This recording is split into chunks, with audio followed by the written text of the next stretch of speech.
What's up, citizens, and welcome back to City Daily. And today is a really big one, so grab a brew as we talk 21-22 and a little bit of preview for this season. I mean, let's start with some of the interesting bits, just the little tidbits around the club. The kits, first off. The first team kit is alright. I mean, it's nothing to write home about. It's just sort of meh. It's there. I'm not a massive fan of it. Other people rather like it, so I mean, I'm not going to talk too much about it. I don't like the fact that it's all blue, even the shorts are blue as well. That's a little bit weird. Our away kit, though, ooh, that is a masterpiece. It looks gorgeous. I can't wait to get my hands on that. I've just not been paid enough money yet by anybody, but I will be buying one of those very soon. And of course there's the rumoured third kit, which if it is legitimately that, I'm going to be a very angry fan, because that is one of the most disgusting things I've ever seen, and I don't even want to watch the team wearing it. It just looks disgusting on paper. I can only imagine how disgusting it'll look on the players. It just looks horrible. So hopefully Puma change their tack going forward and stop giving us stupid template kits. That's why we moved away from Nike, and Nike have started doing interesting kits now. So we live and we learn and we move on, don't we? Other interesting tidbits around the club. I mean, they've changed the standing area in the south stand. There's now a little bit of a safe standing area, which might be cool. We might see some interesting little fan moments during the season on there, which is pretty cool. Another big one for me personally, and I'm sure for a lot of fans around Manchester who actually go to the games and things, and who have season tickets primarily. The club have decided that the traditional way of giving out season tickets is to stop. For this season at least, they've not sent anybody out with a little care package where I've got my lovely scarves from, or any of the nice books that they sent out with it, the information packs, the other little tidbits. I mean, my wallet is a City wallet that I got in, not last year's, but the year before's season ticket little hamper box thing. But we're not getting cards anymore. Instead, it's on our phones, and it's a digital ticket. I'm not sure how I feel about that. I guess I'll see as the season goes on, but I'm not a fan so far. Anyway, let's actually crack into the big bits about Manchester City and about the season coming up. And let's start with the big boy, transfers. This transfer window has been such a long and winding road. What with the Euros going on, we've delayed player holidays. It's really taken that little bit longer, and it's been difficult. There's been lots of rumours and all sorts going on. But that being said, we were relatively quick off the mark in terms of making a few sales from our academy on our loan systems and things like that. So players like Angelino has finally made his way on a permanent to Leipzig. And Lucas and Metches signed for VfL Wolfsburg for about 7 million. And the one I think we may have let slip away a little bit here in this window is Jack Harrison to Leeds for around 12 million. But he's been at Leeds for 3 years. If he gets better there, good on him. Obviously, Pep didn't see anything in him in terms of for first team football, which is a shame. He is a good footballer, but not Man City quality, obviously. But we'll see over the next couple of years, I guess. Regular faces like Muric and Moreno have gone out on loan again with a few others. And of course we can't overlook our two end of contract leavers, both to Barcelona. Eric Garcia, who I think we all got relatively bored of, to be honest, last season. Seeing him play when we knew he was running his contract down, when we knew he didn't necessarily want to be at the club anymore, when he clearly had another club's interests at heart. It was annoying and frustrating to see him play. He still did his job, made the odd mistake, obviously, but we live and we learn and we move on, don't we? And the other big one, the sad one, is obviously Sergio Aguero. Would have loved to see him end his playing career at City, but the writing was on the wall all season, and unfortunately he has gone to Barcelona and proven why we didn't renew his contract. He's gone there, he's not even played a game yet, and he's out for 10 weeks with a muscle injury. It's those sorts of things that we can't have on our books at City. We need to make use of every penny, and we need to be seeing to get our best value, especially out of positions where we are naturally lacking, especially right now in the striker position. So sad to see him go. Yes, ultimately necessary. Also, yes. I'm sure this isn't all the goings from the club either. Other loanees like Felix and Mecha and Yangel Herrera may also see their City careers cut short. There are obviously consistent rumours around right now about Bernardo Silva wanting to leave the club, with murmurings from La Liga and Serie A. Nothing substantial at time of recording, so please don't witch hunt me in the comments or anything. It would be sad to see Silva go. He's an absolute workhorse for this club and easily one of the best midfielders in the world right now. But if he wants to go, he wants to go, and there's not a lot we can do about that. Other murmurings surround players like Aymeric Laporte and Joao Cancelo, both top-tier players in their position, both players struggling for playing time in last season. Is it possibly time to say goodbye to these players? No, I don't think it is. I think I would like to see them have another go. I think last season was so weird and strange with COVID and with no fans being in the grounds, and no one really did what was to be expected. So I think they should give it another shot. That being said, if they want to go and they've already made their minds up, let them go. It's useless having players that don't want to be at the club around. Levy. I'm saying that to Daniel Levy specifically if he ever sees this video. Let's get on to the more exciting bit, though, the incomings. Let's cover the first prospect off, Keiki, for 9 million. We've got a very exciting and talented winger there from Fluminense. He's very good with the ball at his feet, not afraid to take on defenders, has a nice shot to boot. I mean, he's got it all, really. I'm sure he'll be tested in the Premier League too. Maybe loaned out to a Championship or lower Premier League side. He needs to adapt to the English game before he can come into the first team. I'm sure, but I'm sure he can probably do it. He needs to have a couple of tough tackles. I think that's the big thing. He needs to have someone plough into him with 2 feet and him get back up again.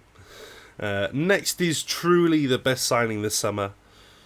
We've secured a Premier League winner, Carabao Cup winning goalkeeper, with the medals to prove it, and all for free. I mean, Scott Carson is genuinely a very solid signing. He's an experienced man, and I'm sure one that brings some calm to the youth in the squad. He may not have been to every final, or played every big game, but he has been around football longer than most of these players have been alive. Do not look down on a father figure that is not the manager in a squad like this. It can be so integral in calming nerves, bringing players together, and you don't want to say it like this, but building that common enemy, I guess. The manager is there to do a job at the end of the day, and so are the players, but the players will form a clique, and if Scott Carson can be the dad to that clique, he can be my dad any day. Now, the big one this season, the first time we've spent a record fee, the most expensive Englishman sold at the time of a recording, £100 million for Jack Grealish. Now, this appears to have split a few fans. It's split a few of us at City Daily as well. Personally, I'm of the belief that this is a good and a great signing, as well as a clever one. But there are obviously those saying that 100 million was far too much. Now, my problem with this is that I did not see as many people caring when the figure was touted at 88 million, just after the Euros. So what is this extra £12 million that is sending everyone into an absolute frenzy? Personally, I think it's the symbolism of 100 and playing into the whole rhetoric, and 100 million, a record fee in Great Britain. 100 million is a very symbolic amount of money. I mean, Jack has already said, if anything, he's spurred on by the transfer fee. This is not going to faze him, which is fantastic. But for a lot of fans, this feels like a bit of a change in the club and a change in what they identify with, which I understand, but at the end of the day, we've got a fantastic player out of it who will be used, who will be integral this season, I'm sure. Ultimately, we cannot be scared to spend the money other clubs are, as long as we do it wisely, and I do believe this to be a wise signing. We'll talk into how he actually fits into the squad and things later in a bit. Other possible signings this window, well, we haven't made any yet. There are obviously those after a new left back, but I think we're comfortable with Zinchenko. And Ake always has a claim to perform in that position. But the obvious and the biggie is a striker right now. What with losing Aguero this summer, we have lost our main and in some ways our only recognised striker, what with Jesus being a winger by trade, really. The main target this summer for us fans was obviously Erling Haaland, but plans to that were dashed rather early into the window as Dortmund demanded crazy price after crazy price. And Haaland still has a release clause next summer. There really is no rush to leave for him, which leaves us with option 2, Harry Kane. Let's talk Harry Kane for a moment. So, I've got to say I'm not overly happy about the position that we're in. Alright? Every price so far quoted for Kane is just hugely over any reasonable amount of money. And the reason is that he's still on a long-term contract. Daniel Levy is not dumb and is not an easy businessman to deal with. And he is integral to Spurs' season. There are new rumours out right now saying that we're going to offer around 150 million euros, which is about 127 million quid. Still too much for me. Still far too much. To break 2 British records in the same summer is ridiculous. And while I'm sure he'd be fantastic with our creativity and our expected goals per 90, he's 28 years old. He's on a long contract. Chairman can easily say no. The valuation is just too big. And I think it's way more than I and many other fans are comfortable with the club spending. And it seems so reckless given that, you know, the amount of money that they're talking about. If they add another 20, 30 million onto it, they could potentially secure Haaland's signature right now. So why not spend that money there for a long-term prospect rather than spending it for 2 or 3 good years at Harry Kane. And 2 or 3 good years really brings me on to my next point here, and it might be a little bit conspiracy-esque, and I'm not overly confident about writing it, but it just came into my head. I saw how long Pep's got in his contract, I saw how many good years Kane has left, and I thought, is this desperation? Is this just a last-ditch effort to win a Champions League as soon as possible? So Kane has 2 or 3 top-tier years left, and Guardiola has a contract for another 2 years, right? Is this Pep being selfish in trying to secure European victory for us Blues without being responsible for the club in the long term? Now, I'm confident I'm wrong, but let me know what you think. It just stinks a little bit to me.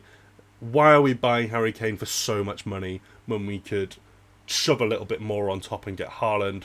Or spend a little now and spend a little next summer, which seems so much more responsible to get Haaland's signature next year.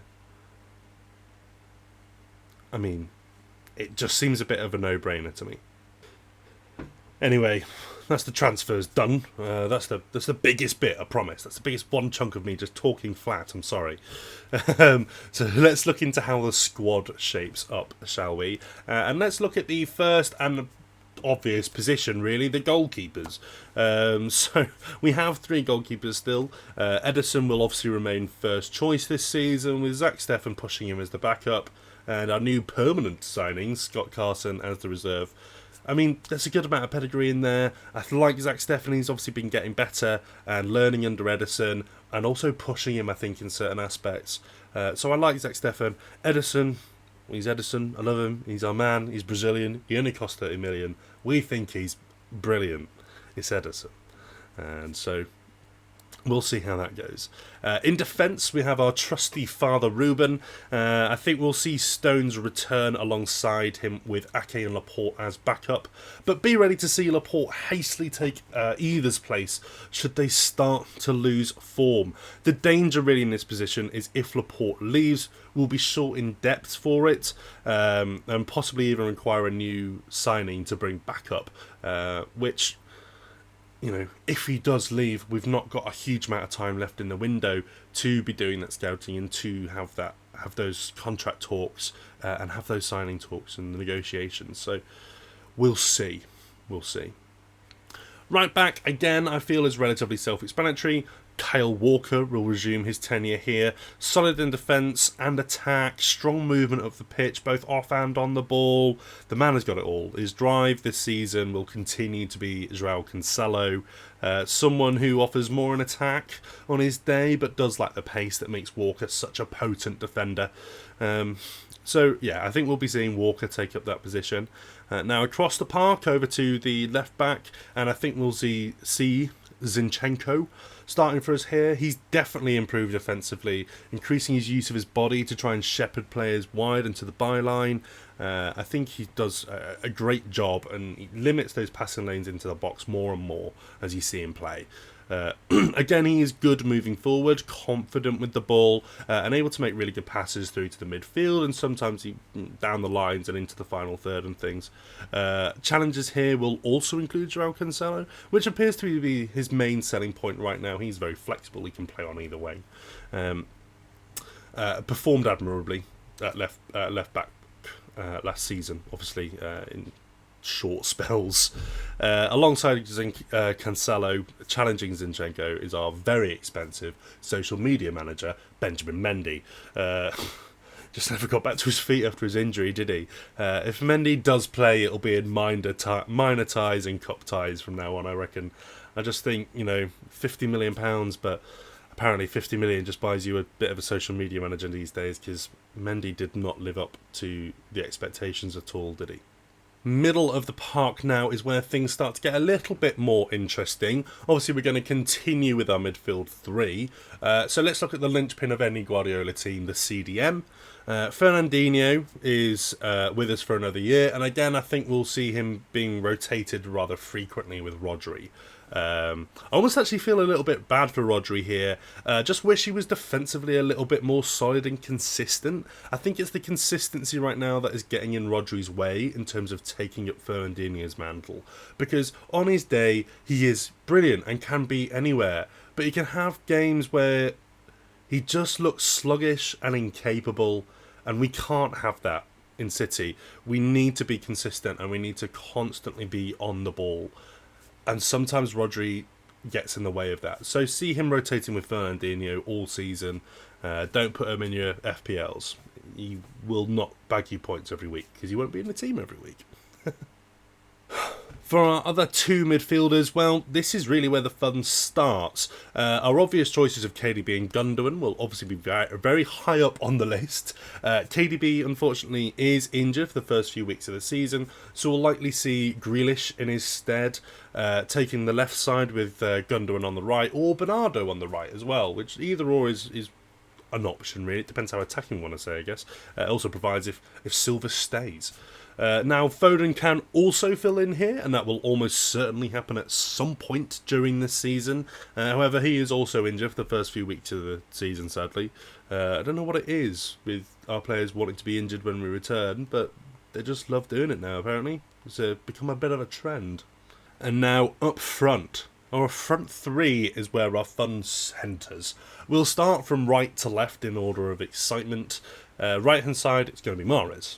It just is. There aren't many other options here. You've got Ferran Torres, obviously. He was off to a rocky start. Both Torres and Mahrez really were off to rocky starts at City. But I think they both proved themselves last season.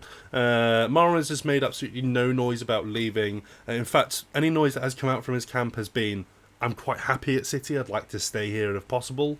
So I'm sure he'll continue to fight for his place and to perform at the top tier of football. So good on him. Ferran, who after the Newcastle game last year, I suddenly Love the man.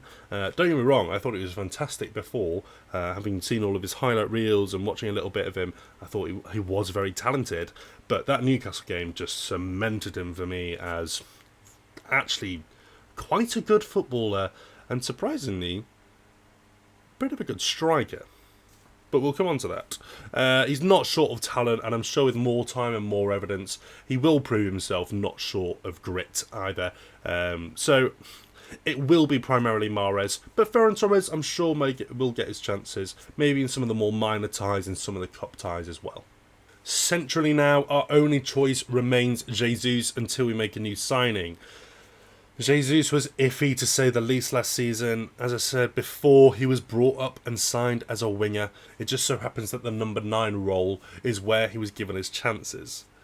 There are other possibilities though. The obvious one, first off, is the false 9. We played that for quite a bit last season. KDB, perfectly capable of performing as one. Thoden trying to learn the role as confirmed by Pep. So maybe we'll see a little bit more false 9 action with the wings more focused. You know, KDB in the middle, Foden on the left with Grealish playing in that 8 role behind. Mahrez out on the right with Gundogan or Bernardo there. It does sound pretty nice. It does sound quite exciting, doesn't it? But perhaps more excitingly is Ferran Torres. He looks like a genuine possibility as a striker. And so maybe we'll see him lace up his striking boots and give it another go this season. If we can make it work, absolutely, let's make it work. He was 20 odd million quid, I think, last season. You know, give him a shot. We might as well. Now, the left wing. This is where we really go options galore with shed loads of quality.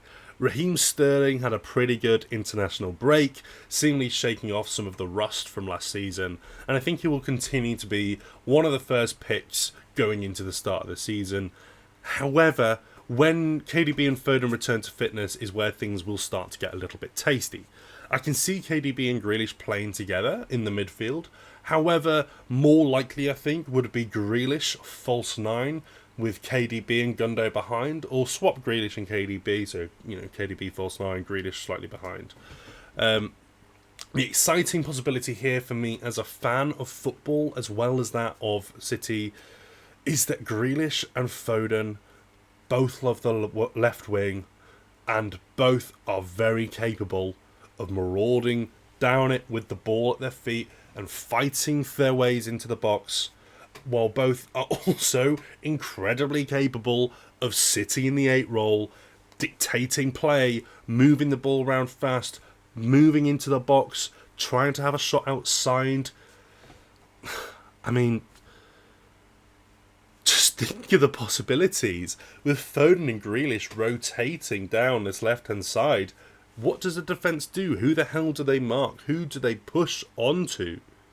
Grealish can comfortably move out while Foden slips in, or vice versa. And with them being good friends on and off the pitch, the chemistry here would be incredible, and I'm sure lead to some beautiful moments of football. So that is my key this season. That is what I'm looking forward to. I'm looking forward to when Grealish and Foden cement, and they know what they're doing, and they just rotate like this down the wing. It's going to be beautiful. Look forward to it. Anyway, enough about the lineups for now. Let's have a little look around the squad, and I'm going to take a guess at who might be in for a defining season and who may be missing out on the fun, with my stars and my flops. Now, first star, I think is an incredibly obvious one personally, Phil Thoden. I think he's just going to continue to build strength after strength. I think what with working with Grealish as well, the new addition to the squad, I think he's just going to go just above and beyond. This kid has no ceiling, I don't think. I don't think Phil has a ceiling. And when he finally finds it, I'm pretty sure it's going to be Ballon d'Or worthy, because he is incredible, and I cannot wait for him to continue to build. And I think this season will be another defining season for him. And if he secures that spot above Raheem Sterling, that's it. He's firing on all cylinders, and he's off. He's off on his track already. My first flop of the season, well, I'm sad to say, but I think Laporte could be a flop this season. I know what you're thinking, but the fact is that the chemistry between Diaz and Stones is so strong. Where one falters, the other covers, and it's blossomed into an excellent pairing pretty much from the start. The fact is that the same chemistry doesn't appear to have blossomed between Diaz and Laporte, which is why I think he may start missing out this season. My second star is going to be our £100 million man, Jack Grealish. I mean, we wouldn't pay £100 million for him if he wasn't going to be a star. His tactical nous and just, plain flat talent will serve him very well in this side. And he may have a weird first couple of games, but after he gets into it, settles in a little bit more, starts to understand what Pep Guardiola is actually asking of him, I think him and his link up with Phil Foden will just be incredible and lead them both to much better things. Another flop, I hear you say. More controversy, I hear you say. Well, how about this one? My second flop this season is Raheem Sterling. I think while Thoden and Grealish shine, Sterling will have to retire to the shadows, really. He could even be relegated to a bench warmer. I don't massively like saying it, but unless he sorts his act out in terms of form in front of goal, his creativity and ability will no longer be enough to cement his place in this side, because that link up between Grealish and Foden on the left wing is something that he might not be able to perform at, and so will he get the same game time? I think he may flop. One last star for this season, and I'm going with Ruben Diaz. Obvious, really. He got off to a fantastic start last season, and I cannot wait to be in a stadium shouting his name. There is no reason why he can't go from strength to strength this season, and building on his partnership with Stones, fingers crossed he can work on his relationship with Laporte as well, because I do not want Laporte to be a flop. It's just a prediction I'm making if what we see continues to happen. But yeah, Ruben Diaz, going to be another star this season, I'm pretty sure. And the final flop. Well, I'm actually not a huge fan of writing this. And while I don't necessarily agree with it myself, there are those that do. And the doubt does begin to set in, especially in a European setting. Is it possibly time to start questioning Pep? After our performances lately against certain sides, Chelsea, and an apparent lack of confidence in his own system? Yes, we finally got to a Champions League final, but the system we used and relied on all season just got changed in the biggest moment of these players' careers. And it ultimately led to failure. Don't get me wrong, having no Fernandinho or Rodri on that pitch ultimately led to failure. I know a lot of fans will wholeheartedly disagree with me on that. And look, I disagree with myself as well. And there are many who will be nodding their heads in agreement with me. And there are bits of me going, yeah. Neither of these changes the fact that Pep appears to be questioning himself in big moments. And could this be his downfall, and ultimately ours too on the biggest stages? So, it's a worrying one, but could Pep be a flop this season? Just going to continue with the negativity for a small moment.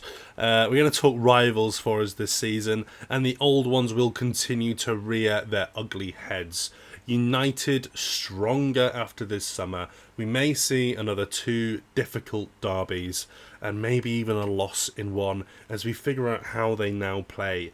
Jadon Sancho will be a fantastic signing for them, don't get me wrong. Rafael Varane does nothing but shore up the defence of that squad. Aaron Wan-Bissaka, they seem to be trusting more. Same with Dan James. I just think it's going to be a tough season this season, and I think United may start pushing us hard. Liverpool are going the other way, however. Jota is the only one promising signing that they've made in a while. And I think the squad is now aging, their contracts are lapsing, And while, yes, they want to fight for this shirt, I just think, why are they? And why will they continue to do it past Christmas? I think around Christmas time in that January transfer window, we may see a few of them start signing pre-contracts with other clubs. And that is a big issue for Liverpool. And so I think they might be dropping down the table a little bit. I also don't think VVD is going to return to his best after his injury, by the way. I expect him to be dribbled past in the first few weeks of this season. I expect less trouble from them this season, Liverpool, and from Virgil van Dijk. I just think an injury that big, when you're out for so long, you are inherently scared of getting injured again. Because that is your career and your livelihood that you're messing with then. And I just think he's not going to be as confident going into those tackles. The big rivals this year are going to be Thomas Tuchel's Chelsea. That is no surprise to anybody.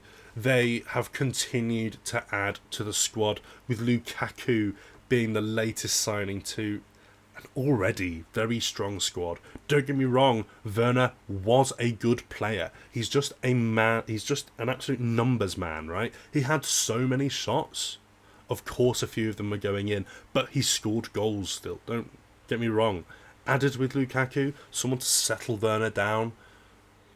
I mean, this squad is going to be incredible. What they missed last season in terms of cohesion and a common goal, Tuchel has given them. What they missed last season in terms of clinical finishing and a stone at the front to get balls to, Lukaku has given them.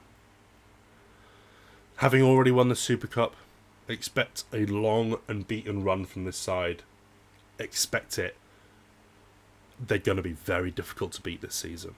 Finally, we reached the end of this rather mammoth video. Thanks for sticking around if you have this far. The final bit here is just a small sort of top 6 prediction from myself.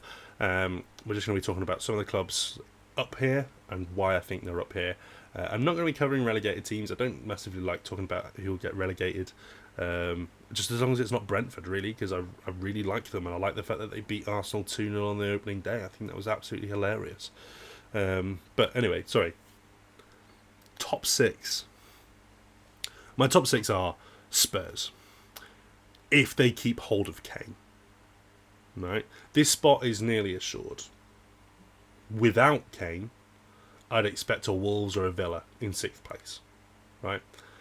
I just think Kane is so integral to Spurs' season and to players like Son performing. You know, Reguilon would not have assists without Kane there to have them. Bergwijn only scores a couple of goals. You know, same with Tanguy Ndombele and Lucas Moura and Son, really. They don't score that many goals. Kane scores them. So, if they keep hold of him, 6th place, I'm pretty sure they'll be happy. But without him, I expect them down maybe even 9th to 10th. 5th place, let's go up one now. I think Leicester are going to be in 5th. Patson Daka is going to be pretty big news in this league, I think. Give him some time to settle, but I think this guy is a successor to Vardy. I think he is quick, he's very good on the ball, and he's very good at finding the back of the net. And that is what Vardy is very good at, funnily enough. So maybe we'll see Patson Daka doing a little bit of shithousery with some of the other fans.